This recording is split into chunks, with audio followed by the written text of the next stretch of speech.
പെരിവാചരണം ധ്യാന ശ്ലോകങ്ങൾ മൂകപഞ്ചശതി. ശ്രീ ഗുരുഭ്യോ നമഃ. ഹരി ഓം.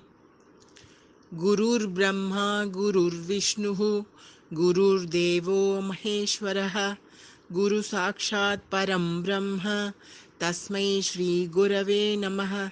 സദാശിവസമാരംഭാം ശങ്കരാചാര്യമധ്യമാം അസ്മദാചാര്യപര്യന്താം വന്ദേ ഗുരുപരമ്പരാം. ശ്രുതിസ്മൃതിപുരാണാനാം ആലയം കരുണാലയം നമാമി ഭഗവത്പാദ ശങ്കരം ലോകശങ്കരം. അപാര കരുണാസിന്ധും ജ്ഞാനദം ശാന്തരൂപിണം ശ്രീചന്ദ്രശേഖരഗുരും പ്രണമാമി മുദാന്വഹം. അജ്ഞാനത്തിമിരാന്ധസ്യ ജ്ഞാനാഞ്ജനശലാകയാ ചക്ഷുരുന്മീലിതം യേന തസ്മൈ ശ്രീഗുരവേ നമഃ.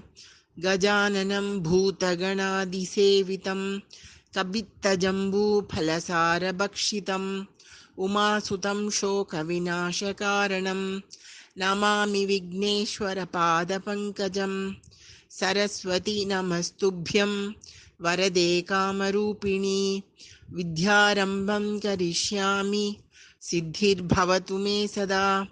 ജ്ഞാനാനന്ദമയം ദേവം നിർമ്മലസ്ഫടികാകൃതിം ആധാരം സർവവിദ്യാനാം ഹയഗ്രീവമുപാസ്മഹേ.